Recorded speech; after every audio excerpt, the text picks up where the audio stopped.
இந்த வீடியோவில் எதை பற்றி பார்க்க போகிறோம்னா ப்ரெக்னன்சி அப்போ என்ன வேக்சின் எடுக்கணுங்கிறத பற்றி பார்க்க போகிறோம். ஆக்சுவலாக மெஜாரிட்டி எல்லாருமே டி வேக்சின் எடுப்பாங்க. அதுக்கப்புறம் ஆப்ஷனல் வேக்சின் இன்ஃப்ளூயன்சா வேக்சின் எடுப்பாங்க. ஓகேங்களா? இப்போ ஒன்று பற்றி பார்க்க போகிறோம். டி வேக்சின் வந்து 2018 வந்து மினிஸ்ட்ரி ஆஃப் இந்தியா வந்து என்ன பண்ணுச்சுன்னா டிடியிலேருந்து டிடியாக கன்வெர்ட் பண்ணிட்டாங்க. ஆக்சுவலாக டிடி வந்து எப்போ தருவாங்கன்னா ஃபஸ்ட்டு டாக்டர் பார்க்க போகிறோம்ல அப்போ வந்து ஒரு டோஸ் கொடுத்துருவாங்க TT first dose. Second dose வந்து ஃபர்ஸ்ட் டோஸ் போடுதான் ஒரு 4 வாரம் கழிச்சு செகண்ட் டோஸ் போடுவாங்க. அதில் வந்து தேர்ட் டோஸ் வந்து 6லேருந்து 12 மாதம் கழிச்சு போடுவாங்க. இந்த மாதிரி தேர்ட் டோஸ் வந்து ஒரு பூஸ்டர் டோஸ் சொல்லுவாங்க. அது போட்டால் 10 வருஷத்துக்கு அவங்களுக்கு வந்து இம்யூனிட்டி வந்து இருக்கும்.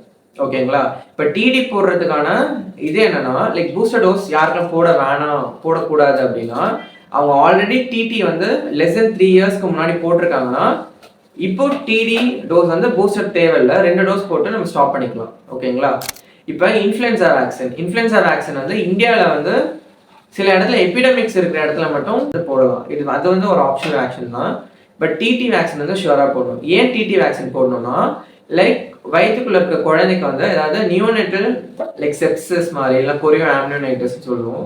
அது மாதிரி நிறைய இன்ஃபெக்ஷன் வந்து குழந்தைய வந்து பாதிக்கக்கூடாதுங்கிறதுக்காகவும் குழந்தையோட டெவலப்மெண்ட்டையும் எந்த பாதிப்பு ஏற்படுத்தக்கூடாதுங்கிறதுக்காகவும் குழந்தையோட உறுப்புகளும் வந்து நல்லபடியாக வளரணுங்கிறதுக்காகவும் இந்த டிடி வேக்சின் வந்து போடுறோம். இதை போடாமல் விட்டுட்டா நம்ம இதில் வந்து டிடி சான்சஸ் வந்து ரொம்ப அதிகம். வேக்சினேஷனால தான் அது கம்மியாக இருக்குது இல்லையா? ஸோ அது போடாமல் விட்டுட்டோம்னா அவங்க இந்த குழந்தைக்கு வந்து இன்ஃபெக்ஷன் வரதுக்கான சான்சஸ் அதிகம். அதோட உறுப்புலையும் வந்து ஆர்கன் மேல்ஃபார்மேஷன்ஸ் வந்து சில இடத்துல வந்து காஸ் பண்ணும். ஓகேங்களா? Kindly like, share and subscribe my channel. Thank you.